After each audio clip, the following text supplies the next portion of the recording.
இந்த தேர்தல் ஆணையம் செய்கிற முறைகேடுகள், ஸ்பெஷல் இன்டென்சிவ் ரிவிஷன் அப்படிங்கிற பேர்ல இவங்க செய்யக்கூடிய தவிடுதத்த வேலைகள், முக்கியமாக வாக்காளர்களின் வாக்கு திருடப்படுகிறது அப்படின்னு ராகுல் காந்தி வைக்கிற குற்றச்சாட்டுகள், இதெல்லாம் இந்த சங்கி கூட்டத்தை எந்த அளவுக்கு மிரண்டு போக வச்சிருக்கு அப்படின்னு பாத்தீங்கன்னா, நேத்து பிஜேபி தரப்புல 2 ரவுடிகளை களத்துல இறக்கி விட்டுருக்காங்க.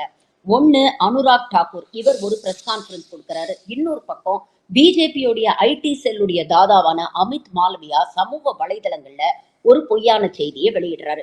ஒன்னொன்னா பார்ப்போம். முதல்ல அனுராக் தாக்கூர் கொடுத்த பிரஸ் கான்ஃபரன்ஸ். இந்த பிரஸ் கான்ஃபரன்ஸ்ல அவர் என்ன சொல்றாரு, எதிர்கட்சிகள் அதுவும் குறிப்பாக ராகுல் குடும்பம் போட்டியிட்ட தொகுதிகள் அப்படின்ட்டு 6 முக்கியமான தொகுதிகள், எதிர்கட்சி தலைவர்கள் போட்டியிட்ட தொகுதிகளை வந்து கையில எடுத்து பாருங்க, இந்த 6 தொகுதிகளை நாங்க ஃபுல்லா ஆராய்ச்சி பண்ணிட்டோம், இதுல எவ்வளவு முறைகேடு நடந்திருக்கு பாருங்க அப்படின்னு பட்டியலிட ஆரம்பிச்சாரு.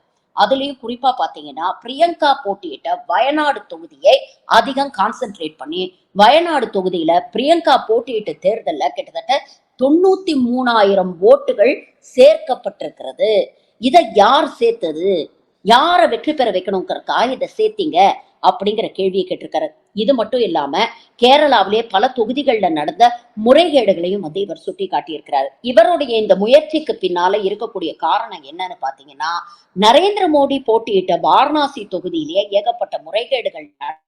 இன்ஃபேக்ட் மோடிக்கு எதிராக போட்டியிட்ட அஜய் ராய் தேர்தல் நடக்கும் பொழுதே சொன்னாரு, இங்க முறைகேடு நடந்துகிட்டு இருக்கு, நரேந்திர மோடியை ஜெயிக்க வைக்கணுங்கிறதுக்காக இங்க ஏகப்பட்ட கள்ள ஓட்டுகள் போட்டுட்டு இருக்காங்க அப்படிங்கிறத தேர்தல் நடக்கும் போதே அவர் பதிவு பண்ணார். அதே மாதிரி பாத்தீங்கன்னா, தேர்தல் நடக்கும் பொழுது முதல் 3-4 சுற்றுகள்ல நரேந்திர மோடி பின்தங்கி இருந்தார்.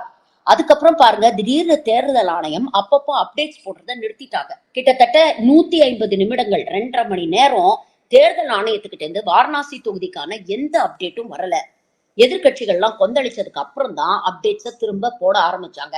அப்படி திரும்ப போடும்போது பாத்தீங்கன்னா, அடடா ஆச்சரியம், நரேந்திர மோடி லீடிங்ல இருக்கிறாரு, இதுல ஏதோ திருட்டுத்தனம் இருக்குன்னு இவருக்கு எதிராக போட்டியிட்ட அஜய் ராய் அன்னைக்கே பதிவு பண்ணாரு.